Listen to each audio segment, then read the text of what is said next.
Ka'ala Yahawashi Yahawashi, Ba'ashem Rakakadash, all praise, honor, and glory goes to the Most High Yahweh, in the name of his Son Yahawashi, lifting up the holy, glorious, wonderful, blessed name of Yahweh, Ba'ashem Yahawashi, above all things.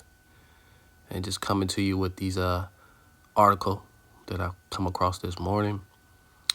And I wanted to bring this out because this kind of helps you understand, the power the so-called white man has on nation of Edom has on other nations. South Korea is a land that is, pretty much controlled by NATO and the United States, and it's basically separated from North Korea and they're on the same land by just an imaginary line. And what's going on over there, it says the South Korean president declares emergency martial law, accusing opposition of anti-state activities. And if you know a little bit about what's going on in the political realm, you'll know that, it's the same thing that will happen with Russia and Ukraine pretty much. Ukraine was a part of Russia before. Imaginary lines were drawn, and next thing you know, they're at war with the help of the United States. And if you look into prophecy, a lot of these things are predicted. But it says South Korea, remember that was a place where they did the Olympics. South Korean President Yoon Suk Yeol declared an emergency martial law Tuesday, accusing the country's opposition of controlling the parliament, sympathizing with North Korea, and paralyzing the government with anti-state activities. And if you know about North Korea and their leader, he's clicked up with the Russians, the Chinese.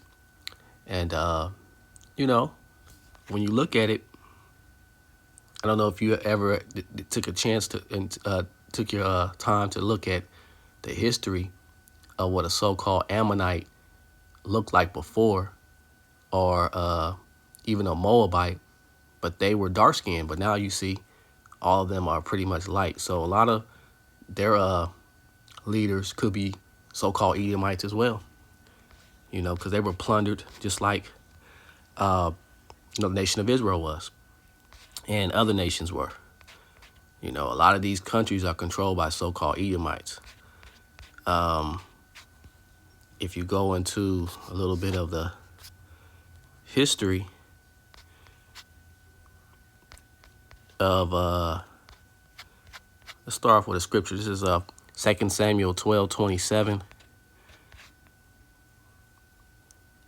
It says, and Joab fought against Rabbah of the children of Ammon, and Rabbah was the city in Ammon, and took the royal city. And Joab sent messengers to David and said, I have fought against Rabbah and have taken the city of waters. And why that's significant is it lets you know that the Koreans are Ammonites. And if you look at their land, you'll see they're right next to Japan, which we know is the Ammonites, and they're all surrounded by water.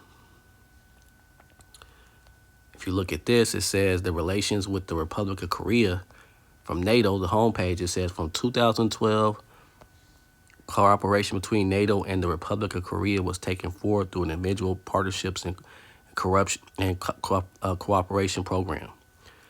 So they're clicked up with NATO. And then North Korea pretty much separate themselves.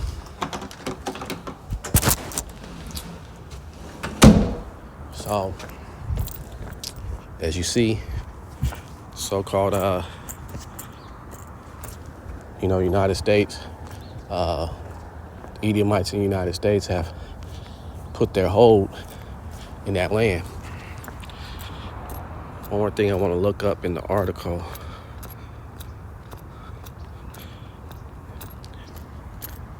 It's to prove, it says, no, Koreans and Japanese are distinct nationalities. I asked, are Koreans, Japanese?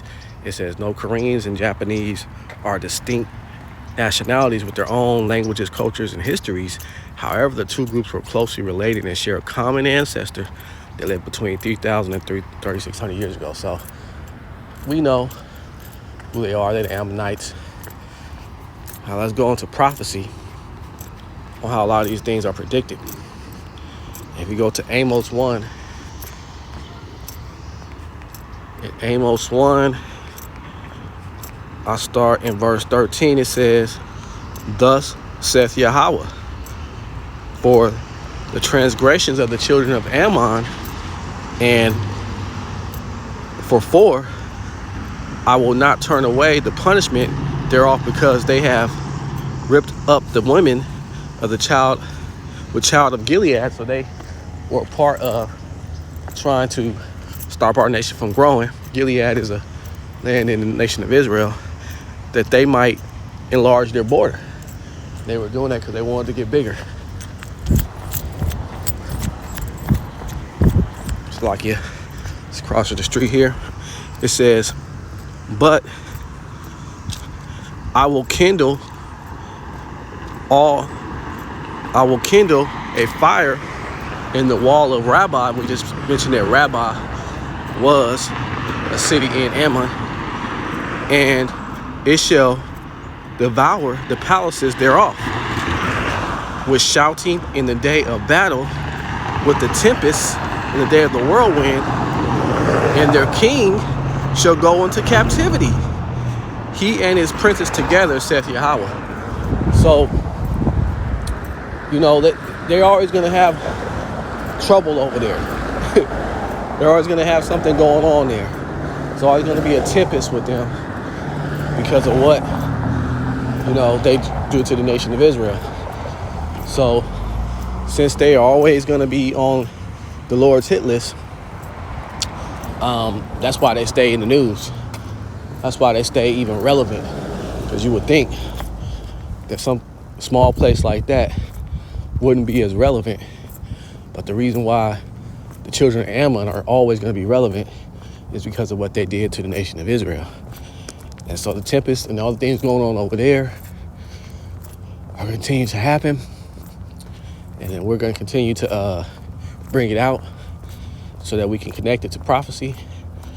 And yeah, just wanted to bring that out. You know, small state, but NATO tries to do things like that, stir up things, and the people are rebelling because they kind of, you know, are looking at how the North Koreans are doing it, how they're being helped out by Russia and China, and they're, you know, they're kind of like their ways. You know, this Western way is getting old for people. You know, and that's what NATO tries to push on all the countries. So, with that, just want to give all praise, honor, and glory to Yahweh, Ba'ashem, Yahawashi, Ba'ashem, or Kakadash, double honors to all the apostles, elders, teachers, preachers, priests, bishops that taught me this truth through the videos, starting with the apostles and elders of Great Millstone, who were doing the work and bringing out the message and the prophecies before the videos, who are the true prophets of Yahweh, Ba'ashem, Yahawashi, whether you like it or not, taught by their apostles and elders. And shalom, peace be to you, to his holy elect. Till next time, Yahweh.